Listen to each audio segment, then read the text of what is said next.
Hello, I'm Chris Parker with ParkerPhotographic.com, and this is Morla from Never Ending Story. Well, at least that's what my wife says. The first time she saw it, she said, "That's Morla from Never Ending Story," which was our daughter's favorite movie growing up, and that's probably why she wanted a turtle as a pet. So today, I want to show you how I transformed Morla from this original image straight out of the camera here on the left to this edit here on the right, as well as the edits that I did in Photoshop to retouch the image, as well as the final step, which was to remove the digital noise and sharpen the image. So the original edit here on the right is a little bit softer than the final edit, and you can see that there is some digital noise in here, and I removed that digital noise in the final edit, and I didn't use Lightroom's denoise or sharpening tools, and I'll explain why when we get to that part of the editing workflow. Now, if you take a look right here, it says ISO 8000. Now, you would probably expect to see a lot more digital noise than what's currently visible in this image here. And the reason why there's not that much noise at this ISO setting is because I shot with a Nikon Z8, which is a mirrorless camera, and it does a better job in not creating as much digital noise as a DSLR, and that's part of the reason why there's not so much noise in the image originally. Now, this was shot during the golden hour in the morning, around 6:30 to 7 o'clock in the morning. I can't remember exactly when, but in that time zone. And the color of the light was very yellow and orange due to shooting during the golden hour, but I was using the wrong white balance at the time that I shot this image, which is why the original image here has that blue color cast, and I warmed it up in the original edit here. You can see that the temp is 6,000. Originally, this was at 5,300. And then the tint, I also increased or added some magenta to warm it up a little bit more. The original was 14, and I increased it to 23. And again, white balance at 6,000, which helps create a little bit of context so we kind of get a feeling of when that image was created. Now, some of the other edits that I did were very minimal. I have my highlights here down to -100. So if I reset this, you're going to notice that those highlights are a lot brighter, and I wanted to tone it down so that it was a little bit more even. Unfortunately, what that does is it removes some of the contrast in the image. So you can counteract that with either adjusting the contrast slider, adding some dehaze, which will add some contrast, and or apply a tone curve. Now, for this shot of Morla, I also decreased the highlights to -85 this time. I also increased the tint, but to increase the contrast, I adjusted the dehaze to +20 and applied the tone curve. So without that, the overall light is a lot flatter. So you want to be careful with highlight when you're adjusting it to be darker. And just keep in mind that you may need to add a little bit of contrast back to the image if you do that. All right, let's go back to this image of Morla. There was a couple of other settings that I applied. In HSL, I darkened the yellow and the greens because I found them to be just a little bit too bright. So it's a subtle amount of darkening of those colors, but I think it helps improve the visibility or to have Morla stand out from the background more so than having those colors as bright as they were before. I also applied a highlight priority vignette at -39. So here's the before and the after, and you can see how those corners are much brighter versus with the vignette. And I think that kind of helps our viewers' eyes towards the center of the image or toward the subject, in this case, Morla, the snapping turtle. So I like to apply a little bit of a vignette, -10 to -40. And I try and create a vignette that isn't as obvious if I were to go really dark like that. I think that to me is too obvious that a vignette was applied versus something at this setting here. So I try and keep it as natural as possible. Now for this particular image, I did apply some masks, but for this one, I did not. Now for this though, real quick, I just want to show you the retouching I did here. I got rid of that grass, and I'm going to show you how to do that in just a second. Let's take a look at the masks that I applied to Morla here. And there was 3 masks that I targeted to apply specific edits to that part of the image based on the mask. The first one here is targeting the eye, and I'm just targeting the top portion of the eye here. And what I did for this mask was I increased the exposure, and I also increased the whites and decreased the blacks, which adds a little bit of contrast. And you're gonna notice here's the before and the after, and you can see how much brighter the eye is, and it helps that eye stand out just a little bit more. And then for the next mask, which was this one here, I targeted Morla with a mask. So with this mask, I increased the exposure, and I think that was it. It looks like I have a tone curve, and I applied some texture, clarity, and dehaze. Now, these settings, in addition to adding contrast, will help create a little bit of sharpening in your image, or give the appearance of sharpening, since that contrast is being applied along the edge of different size detail. Now, you want to make sure you're not adding too much, because in the final step of my editing workflow anyways, I like to do my final sharpening with a specific sharpening tool. It's not something that I do in Lightroom, because I think that the sharpening tool in Lightroom is a little outdated and I can't get the results that I want. Now, the next target was, actually, let me show you this mask.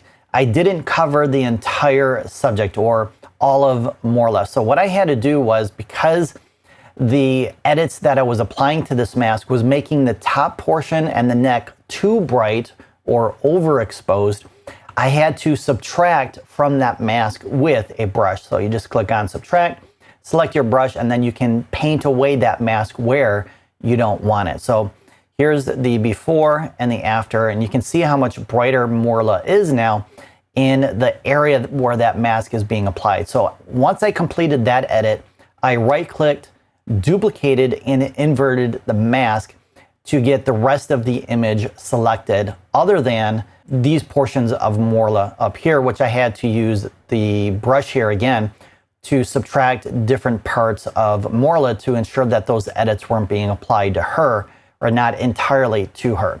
So I'm mostly targeting the background and the foreground with this particular edit, which was making it darker. And I think that was it for this mask. So here's the before and after. And I like to shape the light around my subject to help that subject stand out even more versus the light that was available at the time that I captured the image.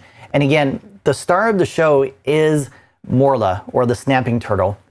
And we want to bring out the best in that subject by making it stand out even more so, and eliminate or minimize any distractions in the background and the foreground. So you can definitely see how the brighter foreground and background kind of takes away from the main subject, and our eyes are darting back and forth between those bright levels and the snapping turtle. By toning it down, we're now fixated more on Morla versus the background and the foreground.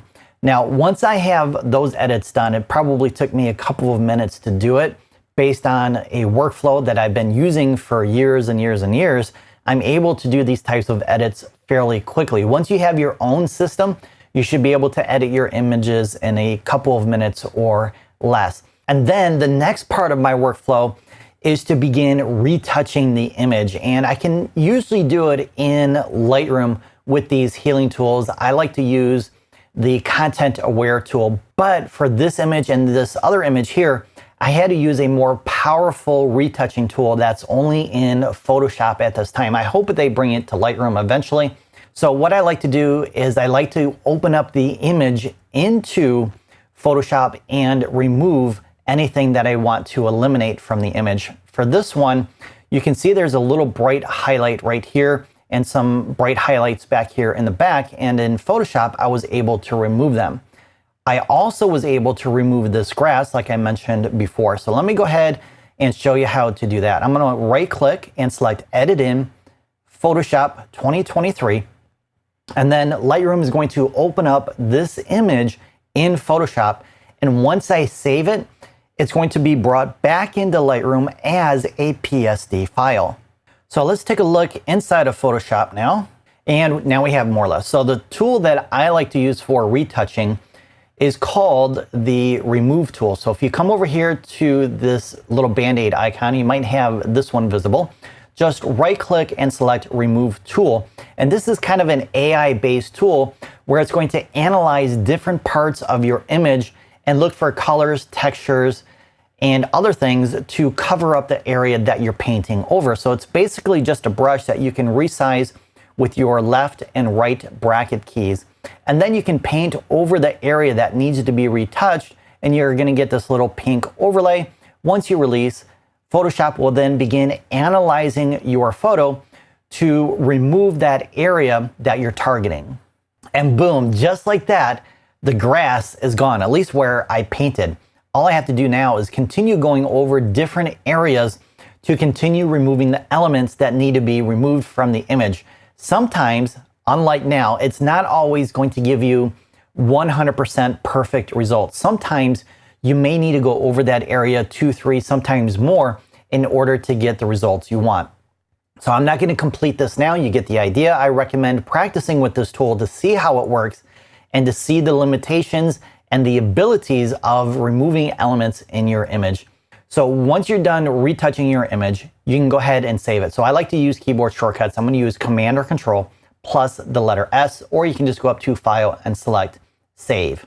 So there's the keyboard shortcut right there. Once I click on that, it's going to save that PSD file in the same folder of that original raw file, and it's going to import it into Lightroom like I mentioned previously. So if we go back into Lightroom, you can see I have my PSD file here, and it's appended with edit-2 because this is the second PSD file with that same file name. It appends the name according to what's currently in the folder right now. But I like the idea of having that edit in there as well to let me know, okay, this image was edited.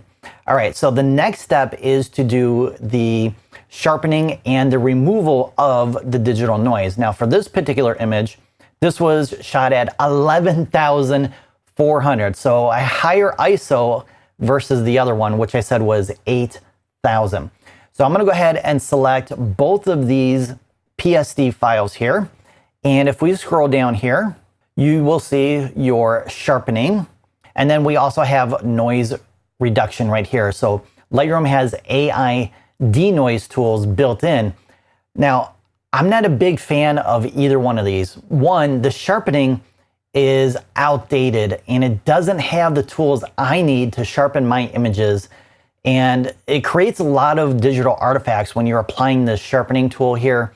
And we have tools to kind of reduce it, but I personally, it's been around for 15 plus years and it's just never received any type of improvements to make our images better and sharper. So that's why I don't use sharpening in the detail section here. And denoise to me doesn't have enough tools in order to remove that digital noise. Yes, it does a good job of removing the noise, but I like to have a little bit more control over the final results because with the tool that I'm going to show you, it's going to remove the noise perfectly.